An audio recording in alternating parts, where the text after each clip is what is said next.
శ్రీరాఘవం దశరథాత్మజమప్రమేయం.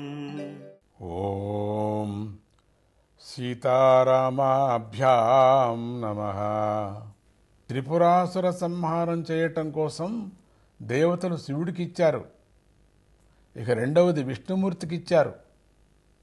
నువ్వు విరిచింది శివధనస్సు, ఇప్పుడు నేను తెచ్చింది విష్ణుధనస్సు. ఇది మా వంశంలోని రుచీకమునికి లభించింది.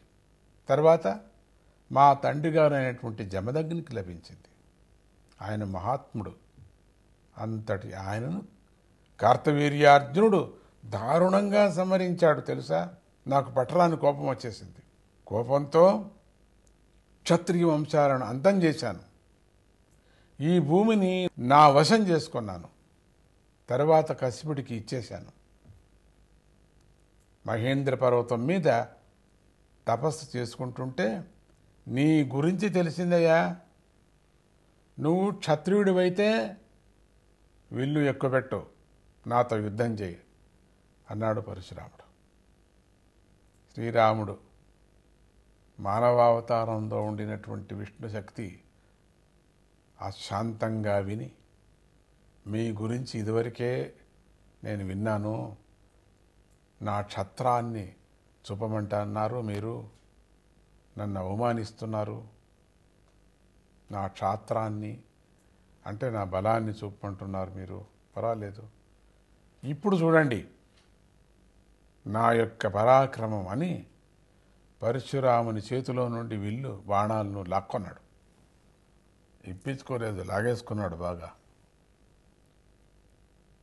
అలవోకగా విల్లు వంచి త్రాటిని గట్టి బాణాన్ని సంధించాడు.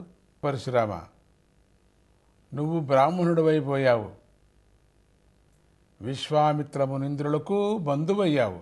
నేను సంధించిన బాణాన్ని నీ మీద నేను వదలబుద్ధి కావటం లేదు. కానీ సంధించిన బాణమేమో వ్యర్థమవ్వకూడదు.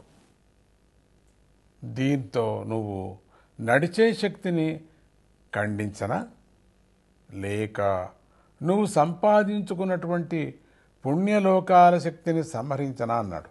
ఆ అద్భుత ఘటన చూసి దేవజాతులు అందరూ కూడా భూమి అంతా స్తంభించిపోయింది. అప్పుడు పరశురాముడు నిశ్శక్తుడైపోయాడు. అప్పుడు ఆ రాముడితో, రామా, చీకటి పడుతోంది, నేను మహేంద్రగిరి వెళ్ళాలి, కాబట్టి నా గమన శక్తి ఖండించవద్దు. నేను సంపాదించుకున్నటువంటి పుణ్యలోకాలను హరించివేయన్నాడు కావాలంటే. దశరథ రాముడు బాణం వదిలి అలాగే చేశాడు. పరశురాముడు దశరథ రాముడు చుట్టూ ప్రదక్షిణం చేసి మహేంద్రగిరికి వెళ్ళిపోయాడు. చీకట్లు తొలగిపోయాయి. శ్రీరాముడు ఆ వింటిని బాణాలను వరుణదేవుడికిచ్చి మహర్షులకు నమస్కారం చేశాడు. అందరికీ ఆనందమే ఆనందం. ఆ సంతోషంలో రాముణ్ణి పొగిడారు, మంగళవాద్యాలు మ్రోగించారు. అయోధ్యావాసులు బారులు తీరి హారతులు కూడా పట్టారు. కౌసల్య, సుమిత్ర, కైకేయులు వచ్చి కోడళ్లను రాజభవనాల్లోకి తీసుకువెళ్ళారు. బ్రాహ్మణులకు దానాలు ఇచ్చారు.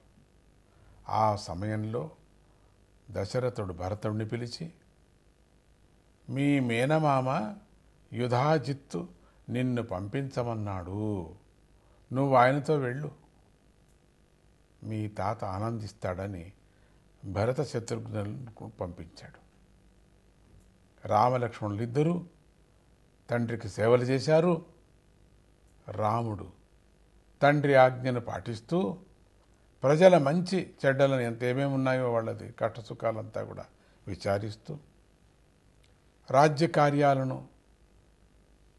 నిర్వర్తించసాగుతున్నాడు. సీతారాములు అన్యోన్యంగా జీవిస్తున్నారు. మహాలక్ష్మి సమేతుడైనటువంటి మహావిష్ణువులాగా సీతతో రాముడు శోభిల్లుతున్నాడు. సీతారామాభ్యాం నమః.